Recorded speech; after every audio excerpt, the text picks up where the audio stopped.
Philadelphia, are you ready? They said, are you ready? This is Brotherly Love Wrestling Podcast, your first stop for everything professional wrestling. So sit back and enjoy wrestling talk at its finest with your hosts, Larry Hall and Joe Corrado.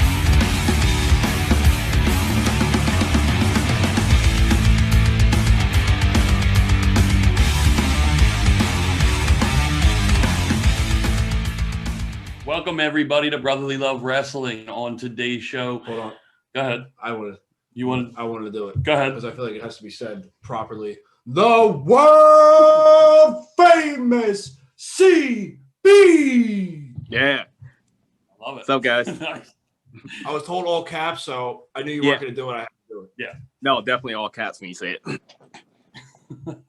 I knew Larry didn't have it in him, so I had to step up. Nor did I expect it, so I'm glad you did. There we go. It's the only thing I planned. Yeah. CB, how you doing? I'm doing fantastic, man. How are you guys? Good. Doing good. So we called a little ROH this past Monday, as we do every Monday, and they gave the day before. They kind of you put out the origin of why you are no longer formally known as Cheeseburger and now the world famous CB. Now you said the reason why it was it was time to move past and to start kind of like a new legacy for yourself. Yeah, definitely. How difficult was it to make this decision though?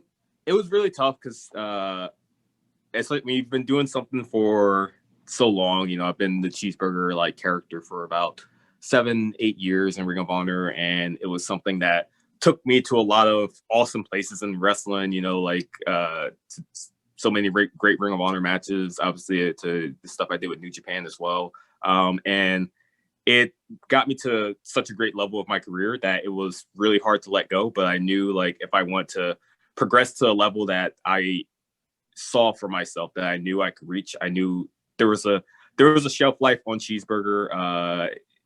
You know, I felt like it was getting to that end period sooner rather than later.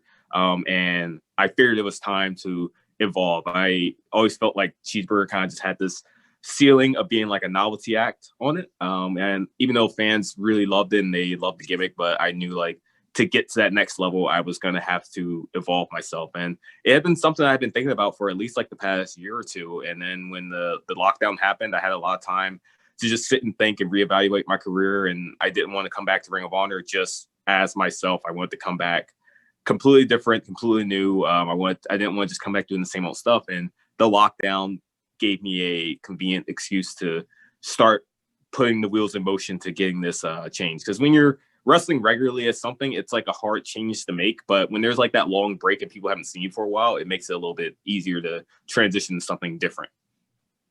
Now, did the current landscape of ROH, did that kind of help sway your decision to make the change? Because the atmosphere around there is a lot different than it was a little bit before pre-lockdown and whatnot. Some new signings, they're starting to do more of a old school Ring of Honor approach when it's just fighting, basically. It's just wrestling. They basically simplified it all down to a little bit of gimmick here and there, a lot of good video package work, and a lot of good wrestling. That's kind of like the bread and butter of what ROH used to be. So did that kind of play a part in you changing your name? It didn't necessarily play a part in it, but I think it made it easier for the office to accept it. I had already kind of like had the plan in motion before I knew what Ring of Honor was going to come back as. Like when I started coming up with the idea of changing and started coming up with like the initial versions of what would later become world famous CB, like Ring of Honor was still like a few months off from doing your first taping, so none of us knew like what form Ring of Honor was going to come back as. Like we didn't even know like if the pure tournament was still going to happen.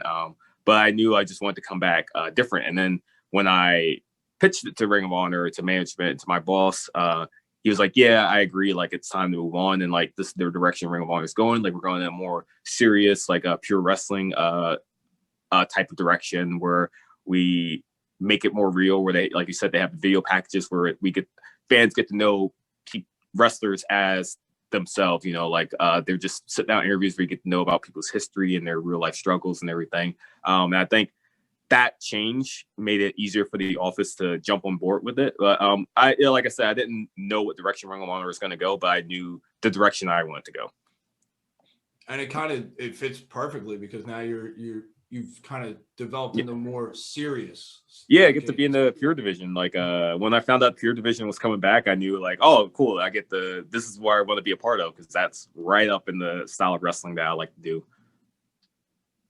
Yeah, I think the best part about it is working with guys like a Gresham, who right now is considered the top of the top, number one, when it comes to professional wrestling and on the indies as well. Like when it comes to pure wrestling, yeah, he's the embodiment of it. Yeah, and yeah. Gresham is amazing. There's a lot of people that are up there. Yeah, there's a lot of people that are up there, but I think that if you're going most well known right now, I think he's probably one of the tops of the list. Oh, for sure. Yeah, he's the man. Go ahead, finish what you were. But yeah, no, anyway, with that, and you see, and I've seen every social media update of all these signings that Ring of Honor keeps locking people up, and it looks like the style is going to be around for a while. They're really locking in with this. And signing guys like Tony Deppen is another one, who is a personal favorite of ours. And just with that wrestling, he has an amazing character as well. I think people really need to take notice of what Ring of Honor is doing, because I don't think enough people are paying attention with all the stars you guys have. Yeah, man. I think like the resurgence with the Pure tournament was a big thing for us. I think that got a lot of people interested in Ring of Honor again, and a lot of people got a lot of eyes on us in the wrestling world. I think that was a good thing to start with for kind of the reinvention of Ring of Honor. We were on break for so long, and like we weren't doing any new taping, so it was just all like clip shows, like highlight reels and everything. And then I think we came back so different with such a buzz with the Pure tournament that a lot of those fans that either came back to Ring of Honor or seen Ring of Honor for the first time, I feel like they're sticking around and like enjoying what they see. Like I feel like the way we present our empty arena matches are so different than all the other companies that are doing no fan stuff. Like the vibe, like with our stuff, I don't get, when I watch it, it doesn't feel like it's an empty arena show, the way it's like shot and like the way the arena's laid out and the way the cameras are placed. It just feels like people have the wrestling match, but you don't even realize that there's no people there. I think that has helped us a lot in terms of we've really invested in making empty arena matches like palatable for the average fan. I think having the rules in place and having an easy set of rules and making like within the match, like the rules within the match make you want to watch it. I think that helps immensely. Like, and there's a time limit. So you're not, unless time limit says otherwise, you're not getting like sitting there for 35 minutes watching two people with no one else around. So I think that definitely helps too. Yeah, I like that we have the graphics on screen of like the rope breaks and like the time limit and everything. It make all of that stuff just, you want to make things as easy to understand for a new fan, So I think all little things like that help tremendously to the average person that is seeing us for the first time. Yeah, and when you guys came back, when ROH came back, I said it a few times that it was like a breath of fresh air, because it seems like every other company is out there trying to overcomplicate things and put too much together at once. And it's nice to just see something that is just simplified and well thought out and put together. Like, you don't have to worry about 1,000 different storylines going on at once and who's going this way and that way, who's going to be fighting for the championship and all these ranking systems and all this. It's just there in front of you. It's easy to follow. Like, it makes complete sense. Yeah, I feel like we did a good job of proving to people that wrestling can be simple. It can be a simple athletic contest with people just having reasonable what's the word I'm looking for? Reasonable, like, I guess, feuds and like issues with each other where they don't have to be super cartoony or super out there. And I think us going so far, like, to the opposite spectrum of wrestling is what has helped set us apart during this whole pandemic. Because we managed to separate ourselves so much from everything else that's out there. And I think people that are wanting that more sports oriented feel of wrestling, they'll be at home watching Ring of Honor. Absolutely. Mm-hmm. Yeah. So the one thing we've been asking this question for a while now to all the people that we have on and are in wrestling and been in wrestling, especially with your expertise and how long you've been a wrestler. When you are relaxing and when you are at home, do you watch wrestling? Can you disconnect and be a fan and watch wrestling? Would you rather not because maybe it drives you crazy picking things apart that you may see? Do you watch the televised product? No, yeah, I watch wrestling on TV like every week, and then I'll be watching stuff on YouTube just throughout the week. Like for me, I'll see things like as I watch it, but it's still easy for me to still be a fan of wrestling. Like especially if I'm at like a live show, like where I'll just be. If I'm at like a live like indie show and like I've like say done my match already, I'm just like watching people wrestle. I like to just like embrace the match and just be like a fan and everything. Like I'll still like see things here and there and people want to come up to me for advice. I'll be like, oh yeah, I saw this and this, but I like just being in the moment, just watching it as a fan and just enjoying it. Because if I'm just like trying to nitpick every single thing, especially like on like if I'm watching TV wrestling, it's just gonna like drive me crazy. So I'm able to kind of turn my brain off and just like, oh okay, I just want to enjoy this. And when I see a really good match, it just makes me feel that much better. I feel like it's crazy to see like a wrestler is able to disconnect and do that, but yet the fan can't disconnect and just enjoy it for the most part. There's always got to be Right. some like, why has it been like everyone has to overthink the simplest thing? Like it's just easy enough to just watch it. Like I feel like everyone forgets why they actually started to become a fan of wrestling nowadays, and it's frustrating. Right. I'll speak for myself. Like I could turn my brain off. I feel like the majority of wrestlers like can't do that. Like I feel like especially like people who are like trainers, I feel like the majority of people are just like, oh, they're like really like they can't like focus on the match and just like nitpick at everything. But I'm able to just kind of like relax and just kind of like, all right, I just want to like chill out and just enjoy a good match. Well, I love that. I love that you do that because I think as fans, when you guys are doing what you're doing and we can see that you guys are having fun, I mean, and being as good as you are and still being able to have fun, fans, it comes off to the fans and it makes watching it even better. So when you guys are fans, I think that as a fan, it's better. It's so much better to see someone that enjoys what they do instead of, all right, now I'm just going to go have a match and not want to pay attention to what's going on as far as watching the television product. Period. No, definitely, yeah. Other wrestlers building up other wrestlers helps too. Like when people are like putting each other over, I think fans need to appreciate that more instead. Oh yeah. I love like if I like I'll just like if I just like I'm watching an indie show, like I'll just like tweet like, oh, like I really like this guy from the show, or like this guy is gonna be like a big star or something like that. Like I think that's just like if I'm like again, I'm still like a fan at heart. So even like people who are like my peers and like the indies that I see, I'm just like, oh man, I'm like really becoming a fan of this person. Let me like write like a tweet about them, you know, like it was just like I just did like an indie show in Ohio and I was like tweeting. I just watched it back on IWTV and I was tweeting about people like Trish Adora and like Lee Moriarty and like Eli Isom and like Trey Lamar. Like, and it's like, oh, these matches are cool. Like I like you know, these people saying like good things about them, you know. So I think that just makes the business better overall for everybody. Yeah, I watched that show last night, and that was like from start to finish, like a perfect card. Oh yeah, it's fantastic. I get to do commentary on it. It was awesome. There's actually like a funny moment where like I was like at the dojo and like I had it on like the background and I was like putting like my shoes on or something. And like at the first match starts and someone's on commentary, I'm like, who's that dude on commentary talking? I don't recognize the boy. And I was like, oh wait, that's me. I was like, wait a second. I was like, oh wait, like for our brain just for a second forgot I was on commentary for that show. Wow. Yo, that dude sounds familiar. He sounds pretty good. Like, who's that talking right now? Yo, I think I like that dude. Who is that dude? I was like, wait a minute. I'm hoping you were by yourself when you're doing this. No, I was with Boomer Hatfield. He was standing with me. So is there, as long as you've been wrestling, is there anyone out there now that you look at and go, there's someone I could tear it down with that maybe you haven't wrestled yet?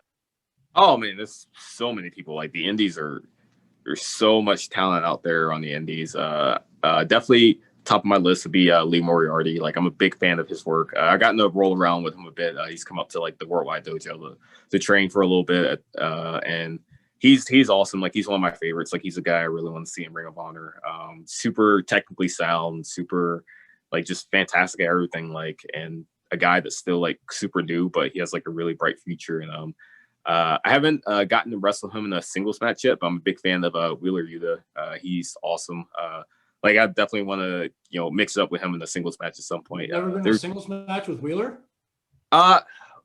No, wait, we did do a singles, but it was in a gauntlet. Actually, it was in a gauntlet for up in Connecticut. But the match we had in the gauntlet was like 2 minutes max, I think. So, all right.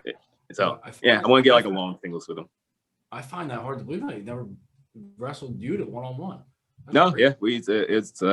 He's a fantastic, like, super good wrestler, like, awesome. I'm trying to think. There's tons of people. I feel bad like leaving people out, but like, yeah, definitely Lee and Yuta are two of my favorites right now.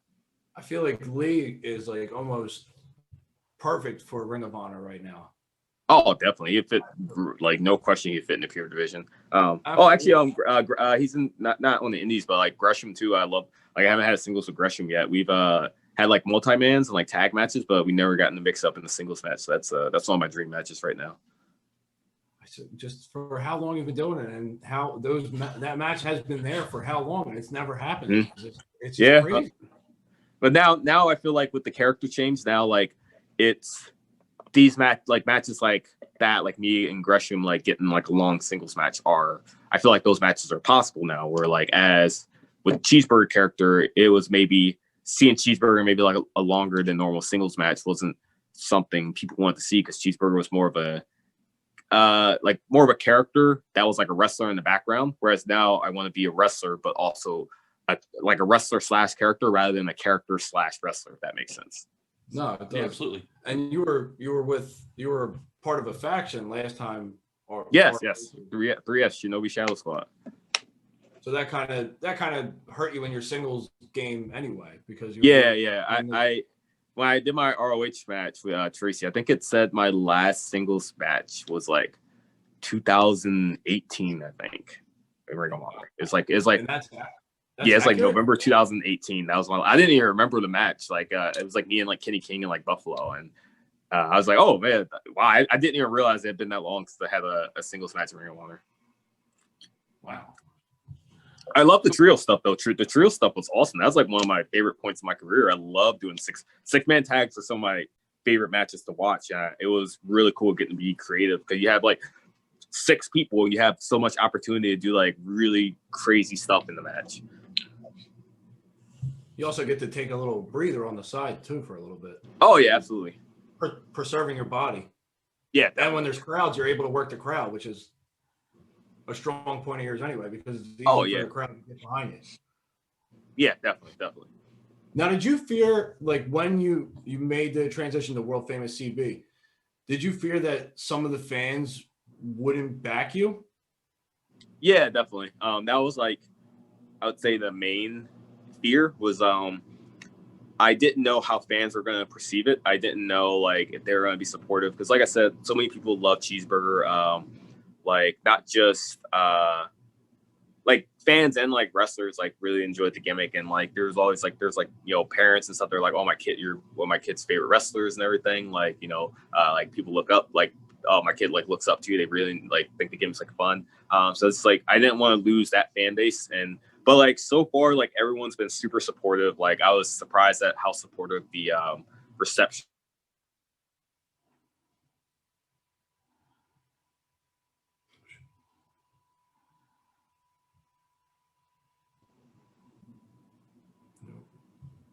Oh, you guys good? Yeah, you're good. Sorry. We all good? Oddly enough, you were about to say reception, and that's when we lost you. I mean, irony just loves. Yeah, just loves make sure I am good. Okay, I think we should be good now. All right, can you guys hear me? Yeah, you're good. So I was saying I was very surprised at like the reception world famous CB had. Like so far, the fans have been super supportive. Like I've not had like any like backlash at all, and like people are excited. I think the video package that Ring of Honor put out helped a lot because I was able to explain the story and why I felt this way and what my motivation was. I think people seeing that video, that they understood where I was coming from, and that was why they were so supportive. It helps that your gear is pretty kick-ass too. Yeah. Oh yeah. The gear and the hair, the jacket, all of that, the hat. Now, when you put this together, were you thinking of like a heel or face thing, or were you just thinking to be like, I'm gonna be fresh? That's just gonna be me. I just wanted to look really cool. I had my old ring jacket, even that Cheeseburger, I had like the leather one with like fur on it for a bit, and so I wanted to have a new one that was like double the fur and like real like shaggy. So I got that, and I was already doing the hat and glasses thing, so I got new versions of those. And then with the gear, with the trunks, like I wanted to have just like real cool like designs on the back of my trunk. So I found this like cool psychedelic like fabric to give to my gear maker. He did a fantastic job on it. I wasn't necessarily thinking of heel or face. I was just thinking I want to look cool, and but the idea I had in my head was like a technical wrestling pimp, and that was kind of the baseline for it, and then it kind of progressed from there. I mean, I'm thinking tactical wrestling pimp definitely screams heel. Yeah. Hey, I don't know. Godfather was a face. So I was thinking the same thing. I know. I mean, it's strange what wrestling fans become fans of, huh? Yeah, true. Although a pimp's a beloved character in any fashion, right?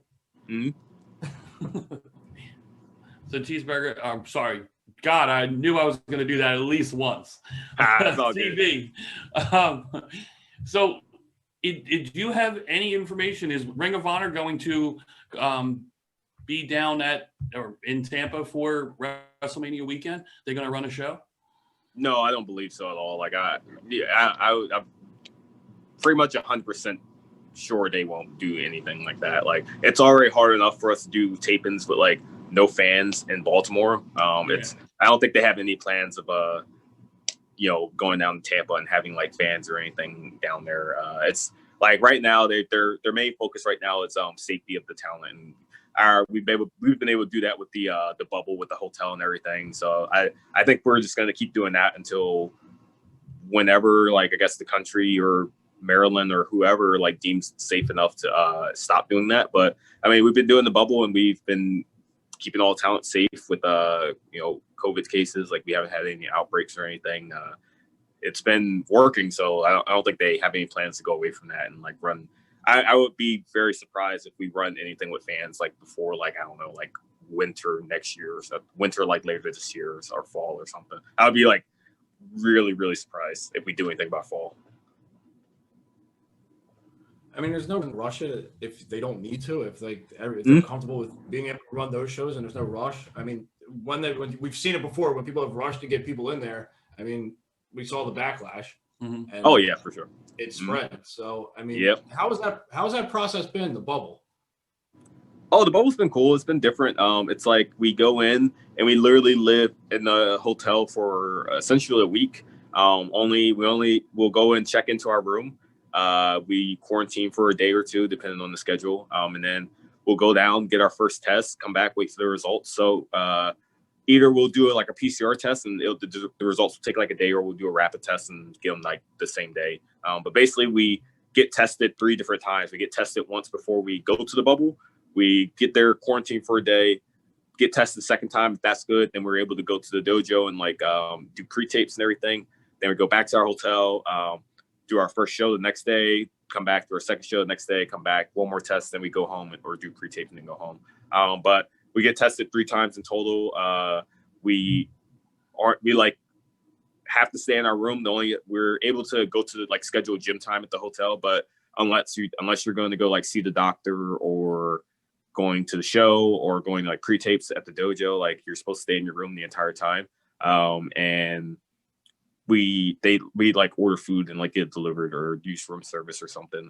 But yeah, it's been, I mean, I don't like, when I'm like not traveling, I don't like, I only am home or at the dojo. So I'm cool, like just sitting in like a room for a few days. Like it doesn't like bother me at all. I know some people like to get out and be out and about, but I'm just like cool, just chilling. I'll bring like some video games and like some workout equipment to the room and, you know, some snacks, and that'll be good. Now, you mentioned the dojo, and I didn't want to bypass the dojo since we mentioned it a couple times. Out of the group that you're training right now, like who are some of like the top prospects or people that we should have our eye on now? Oh, there's a ton of people. Like pretty much, like pretty much our entire, like, I don't know if you guys saw, we ran our first live stream show. It's called like Capture Lightning. And like pretty much everybody on that card like has like a really bright future. But just to name off like a few names, like Ryan Nova is like really talented. Eli Isom, Still Life with Apricots and Pears is with us now. Guys like Travis Huckabee, Matt Mikowski, Devontae, they're all like super talented. Boomer Hatfield, I've seen him like grow and like progress like a lot. Marcus Schuyler and some of our women's like Vita Von Starr and like Damaris Dawkins and Abby Jane and Crusher. Like we've got so much, like I feel bad leaving people out, but like we got so much like oh, the Whisper, he was awesome at the Capture Lightning, he's super fantastic. But yeah, we got like so many good guys and girls here. I feel bad if I left anyone out, but yeah, we got a wealth of talent. But just I highly recommend anyone go to Independent Wrestling on Facebook. It's called literally Independent Wrestling. Go to their video section. You'll see our show, Capture Lightning. It's only an hour. It's like it goes by super quick. A fantastic 5-match card, just an hour of really good wrestling, and all our students on that card like absolutely killed it. Pretty much like everyone on that card like has a super bright future. It's so that show. I was really proud of that show and like what we did on that. And if you watch it, you get to see Devontae slam 2 people at the same time, which is that was super cool. That was awesome. I wrestled Pancakes on that show, who's awesome too. Me and Pancakes had a really fun match. Was that the one where Pancakes had different gear? Yes, he got new gear. He got well, actually his first set of gear, not new gear, but gear. Gear. Yeah, gear. Yeah, got gear. Yeah, he got. I didn't see it. I thought he was just gonna be wearing like his old stuff, and I was like, oh, this is cool. I didn't realize you had this. Yeah, he looks kind of like super crazy a little bit. He does. No, Pancakes is awesome, man. He's got a bright future as well. Yeah, when that's the cool thing about it, and watching that show is because we've had several Camp Leapfrog wrestlers on our show, and Worldwide Dojo. Obviously. But that's the thing that is really cool that we love, is because a lot of those guys and girls came from Shikara, which shut down, to see them be able to be on all these shows and showcase and people to see them, because in our backyard, we've seen them and we've seen what they can do. To then now get exposure and get out there is so much fun to watch. And we can't wait till more people can discover them. It's like a nice homey. Like you get like a feeling, a sense of home. You're like, oh, these are my people. Yeah, definitely. I take great pride in all my students. It makes me really happy seeing them succeed and seeing them get booked places and get opportunities to shine. That's been, more so than like wrestling. That's like that's pretty much like my life's work right now, is making sure the Worldwide Dojo is, known as one of the top schools in like the world, not just the US, but I want to be one of the top schools in the world. I want to be a destination for people to come and learn and get better at their craft. And, I want to be known as the school that produces fantastic, awesome talent and just people that make wrestling better. And that's my overall goal, is to make wrestling better and create a better environment for wrestling. Like, I feel like a lot of the bad stuff that happened to wrestling, we don't need to talk about it, but all the stuff that happened like last year and everything. Like, I feel like a lot of that begins at the level of the schools, where it produces that environment that kind of like spreads out into the actual like shows and all the other aspects of wrestling. And I think if we can create like a positive, like nurturing, conductive learning environment and teach people the right way to be in wrestling, I think that right there will, if you get to the root of the issue, that will just make wrestling better for everybody. That's nice to hear. I mean, yeah, you're right. With everything that has happened, you're kind of just like, oh, we need something to happen that's going to spin this around. And I mean, us personally getting to see it firsthand is great, because a lot of your students, they look lost and terrified, and it was like it hurt us. So to see Right, them yeah. all doing well again, like it makes you feel good. I mean, it makes you feel good for them. And Yeah, I'm glad to they a lot of them found like a new home here, and they've been awesome to have, and it's been awesome getting to teach them and show them stuff that they never like really learned. Like I really enjoy like teaching new stuff to people and seeing them like start to get it, whether it's like moves or in-ring psychology or like promo work or just like facial expressions or character work, whatever it may be. Like I really enjoy like getting to show someone something new and help them just get better and see them like starting to understand it.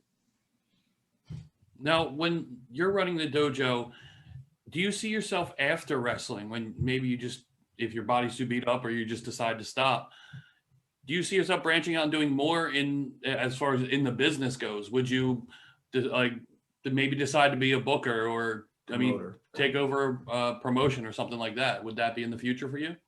I don't know if I'll ever like start running my shows because they're way too stressful. Like even when I did like the live stream, just like it's a 5-match card and it's only like an hour, and it's like, but I just like was like so stressed out about it, and also having to wrestle on the show too. It's just like I'm like, how do people do this on like a large scale? Like this is way too much stress. But I don't see myself ever like doing that. But I definitely could see myself like in the future being like an agent or a producer, like or like just different roles backstage. Like just throughout my career, I've had the opportunity to work a lot of different roles backstage, or like ringside, whether it be like when I first started, I would just run the spotlight at Ring of Honor, or then I eventually moved to being ringside, like collecting streamers and collecting gear. And then I became the bell keeper. And then there's been times where I've had to run gorilla position. Like I've had the headset on, having to give like cues and everything. And there's been times also on like shows where I've had to be like an agent or a producer. And so like I've gotten to dip my toe into like a lot of these different aspects of wrestling. So I could definitely see myself like if, I get too beat up or something, happens, like moving into another role. Like I would fully support myself doing that. It's good to know. And I think as well, you passing on the knowledge that you've already gained throughout your career in whatever aspect you're doing, I think it helped, like you said, helping the community of wrestling as a whole. And the more knowledge that gets passed around and building the future of wrestling, can only do wonders for the upcoming talent. Absolutely. Absolutely. Speaking of the future and traveling, when everything opens back up, whenever that might be, I don't know, maybe a year from now, who knows? But where's the first place that you want to go? Like, what's the first place that you want to wrestle? Oh, definitely back to Japan for sure. For sure, back to Japan.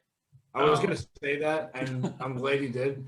Now, how do you think you'll be received over in Japan as your new persona? I'm not sure. I have like I gained for most tours I did. I gained a lot of Japanese fans, and they followed me on my journey as well. I think they'll still be their support. Like Japanese fans are insanely supportive. They're like awesome. They like are super respectful, super supportive. So I think they'll be along for the journey. I think they'll enjoy it. Yeah, it's always interesting to watch the differences between the Japanese fan base and the American fan base and you can tell like they treat it like it is like utmost respect. It's like you're there to be entertained. Yes, you're not there to be a part of the show. You're there to watch the show and to absorb it and to do what you're supposed to do. It's like they know. Yeah. So unless you have anything else, I do have my father and myself were watching ROH probably, I want to say 6 or 7 years ago. And it was like one of our first times watching. It was a pre-tape, and it was, I believe, you versus Dalton Castle and the boys. I don't know. Oh, okay, yeah. Dude, you've definitely wrestled them more than once. I think I've wrestled them at least like twice. But I'm pretty sure it was that match. And it was our first time seeing. My dad's like, this guy's skinny. Like, look how small he is. Like, how's he? And then the match proceeds, and you're getting beat down. And I'm pretty sure you went through a table, but you kept going and you kept going. And by the end of the match, because my dad is like a kid at heart when he watches wrestling. Yeah. He's able to he just wants to be entertained. He wants to feel something through wrestling. Like he just watches it as a kid, and by the end of the match, he was cheering for you. Get up. And that's my our first time seeing it. I was just with my dad, and he's like, I was like, man, he's still a kid watching this.